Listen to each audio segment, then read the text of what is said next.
Welcome to the video, everybody, and welcome to the channel. This is Edged Mindset. I am your host, Carter. We are talking about knives today, baby, because that's what we do on this channel. You know what else we do on this channel? We like, we subscribe, and we comment. That's what we do here because that's what makes this fun. That's what makes all of this work, is us interacting with each other. So now that that's out of the way, what are we talking about? Well, primarily we're talking about this Wii Solid here, but I'm also kind of talking about the ZT. What do these two things have in common? They are both collaborations with a custom knife maker called GTC. Gustavo, he's a Brazilian knife maker, and he's done a number of collaborations over the years. I have two really cool examples here.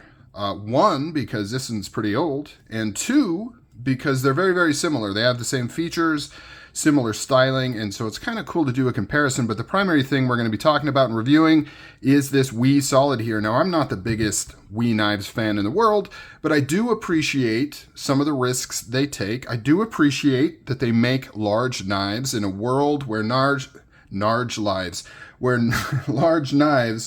are not as common as they used to be.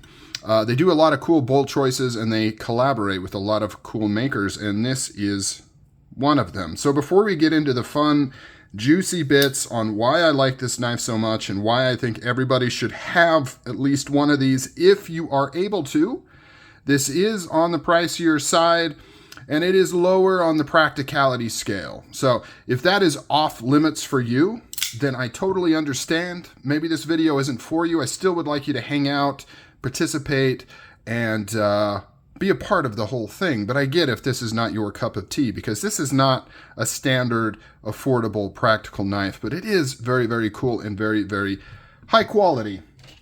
Let's do some specs. Like I said, this is a large knife. It has almost a 4-inch blade, 9 inches overall.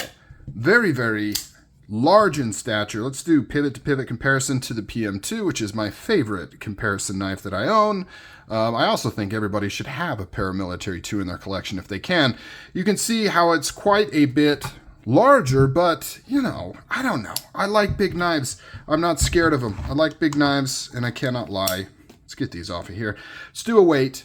We're talking titanium. We're talking thick stock steel, so it is not going to be a featherweight. 6 ounces, so pretty heavy.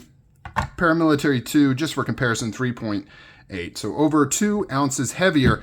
But where there's a will, there's a way. And if you like something like this, you will find a way to carry it. I know I have. It's an absolute pleasure. This is one of the knives that's really cool to show people. Take it out of your pocket for a couple of reasons. One is it's got a lot of cool things going on. We'll talk about that here in a minute. 2, it's a very striking design. And 3, being a collaboration, you can kind of bring that up to people. That's one of the things I like to do when I'm at parties or gatherings. When I get an opportunity to take out a knife to either talk about, show, or let somebody use it, I like to use it as a springboard to talk about the knife hobby and all these things. A lot of people aren't aware of it, and it's kind of cool. Most people are pretty receptive to it. So what do we have here? It's a black wash blade. That's reverse Tonto drop point compound ground. Very hard to classify Gustavo's blades. As you can see, he kind of pushes the boundaries of what these are. So I think you could probably call this 3 different blade styles and be mostly correct on any of them. Out of the 2, this one is definitely more usable because at its core, you've just got a nice curved cutting edge right here. Very, very long, nice and thin and slicey up at the front. Still pretty slicey back here. It is compound ground, flat ground on both sides. You can see it's full ground on the top here. So you're going to get a lot of sliciness up front. A little bit more robust on the back. Now this is typically the opposite of what you usually see on compound grinds. Usually they go thicker up at the front and then slicier in the back. This does the opposite. And honestly, I was a little confused by that at first, but the more I think about it, I think it's just as reasonable as the other way. The traditional way of doing it is more for piercing, right? So that you can pierce into things with a thicker, stouter tip, and then any sort of fine slicing you would do back here. However, for me, most of my slicing would be done up here anyways. Like here is when I would want to be opening packages and cutting through material for the most part for my kind of EDC needs. Now, if you're sitting down and processing a lot of cardboard, you probably don't want a compound grind like this anyways. You want a nice, even, full flat grind. But for EDC and everyday carry, I think this is a great choice.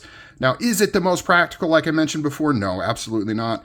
But I think it's probably more practical than you might think when you first look at this knife, at least from a blade standpoint. We'll talk about the rest here in a minute. Nice sharpening choil right there. This is 20 CV. I absolutely love 20 CV. You've got a lot of cool extra design things going on. Swedge up at the top, kind of this little swedge right here. No jimping. So if jimping is your thing, you're not going to like this. Symmetrical on both sides. You can see the GTC logo right there. Now, elephant in the room. This is an integral, meaning this handle is one solid piece. You can see there's no seam on the back here. No front scale, no back scale, no back spacer. It's all milled out of a single solid piece of titanium. Now that makes for a very cool looking knife with a very clean body, simple body. You can see there's no screws other than the pivot on the front here. By the way, does an excellent job at doing custom artistic looking pivots with the 3 lines over the 3 lines, like really, really cool. They lucked out on that logo, or I guess I shouldn't say lucked out. Very good design choices on that logo. Really, really cool, very modernist, and it fits this design exceptionally, exceptionally well. Now for the integral, you know, as much as I want to, I cannot really find a practical reason for it. It does reduce the amount of parts associated with the handle here, but it also adds some complexity with some of the other pieces. For example, you have to have visible screws on this pocket clip here, which is milled titanium, by the way, because there wouldn't be a way to screw it from the inside, because you wouldn't really have access unless you did like some custom tools and things like that. Same with this lock bar insert here. You've got this visible screw for the exact same reason. It also makes it a little difficult to adjust your lock bar tension. You're kind of at the whim of the factory because it's difficult to adjust this. I would not recommend messing with this lock bar because you're not going to be able to take it apart and add more tension if you need to. So if you were to bend this out and you bend it out too much to reduce that lock bar tension or to lighten the detent, it's going to be very difficult to fix it. You would really need to apply some heat to it in order to set it properly, and that's a whole thing. So wouldn't recommend it. On this pivot here, you can see how it's got this inlaid piece right here. This is also due to it being an integral. Absolutely love the black stonewash on everything. Nice and matte. It's got tons of details. You can see the peaks kind of coming through on here. Looks absolutely gorgeous. Really, really like it. Completely symmetrical design. So you can see here, this is the lock bar cutout, right? They cut this out so that this lock bar can actually move and be bent. But they duplicated it on this side as part of the design. In fact, everything but the actual cutout, the lock bar insert, and this insert right here is completely mirrored on both sides of the knife, which is really, really cool. All kinds of cool design flourishes going on here. Really nice. When you're talking ergonomics, it's fine. There's no particular hot spots. It fits in your hand probably better than you would think. You can kind of see how it lays in here. Pinky just over this piece here. Then you've got this nice curve right there for the rest of your fingers. Nice bends down into the palm of your hand. It doesn't feel like, you know, it melts into your hand. I wouldn't put it at the top 5 contenders for ergonomics. But once again, probably way better than you would think looking at this, right? I think a lot of people will key off of these angles here and assume these are sharp and they will be uncomfortable.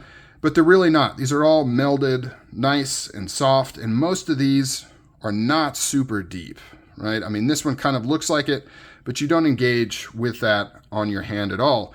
It feels very, very nice. This is tip up, right hand carry only with this milled pocket clip right there. Really good tension. Doesn't interfere with this lock bar cutout, so it's not going to bunch up on your pants or get material caught in there, making it difficult to get in and out of the pocket. Done very, very well. You know, it sits about there, so not deep carry, which for me, and I've said this a million times, I don't like deep carry clips. I think they look dumb, and I don't particularly care to hide my knife, which I assume is the primary reason people like them, so that you can't tell they're carrying a knife. I don't really care. In fact, I kind of like to flaunt that a little bit in case somebody asks about it, and then I can talk about it. Now, the other, of course, big thing other than the integral is the mechanism right here that GTC has come up with. It's the SLT.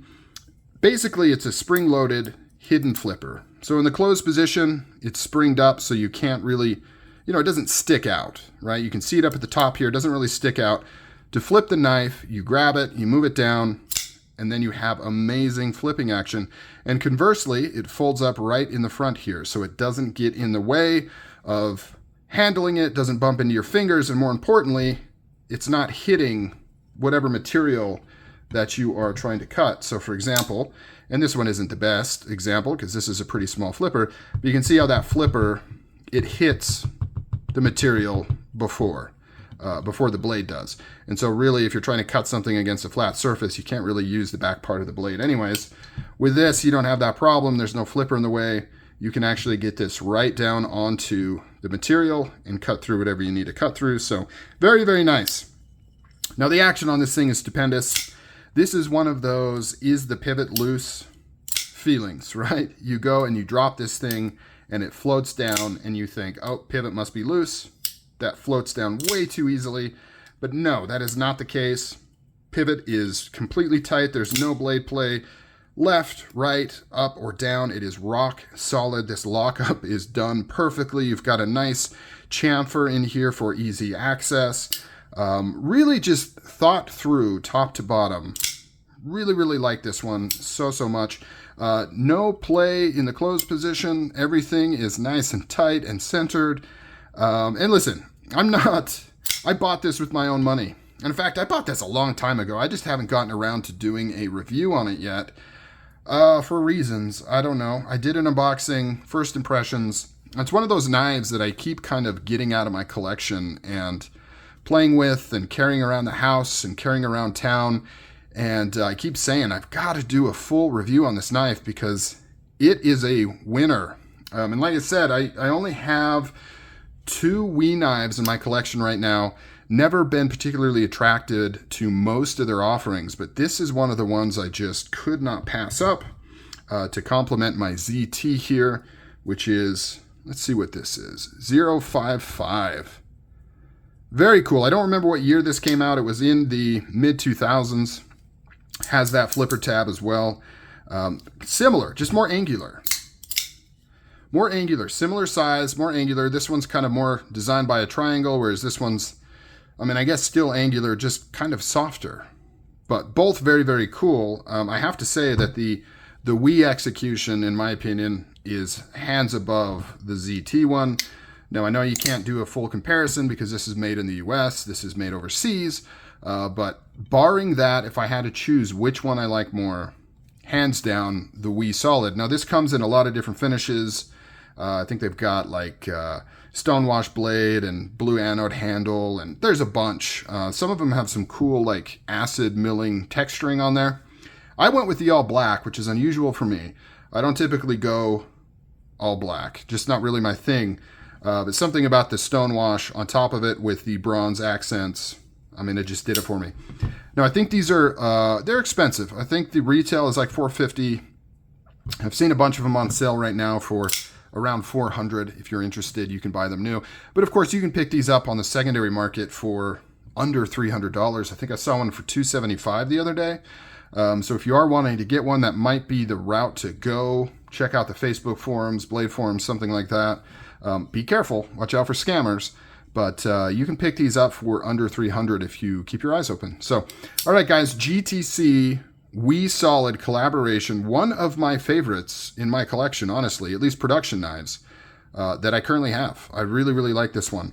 And I'm not just blowing smoke. I really do. Take care. Leave comments. Like, subscribe, all that fun stuff. Couldn't do it without you. Wouldn't want to do it without you. Catch you guys later.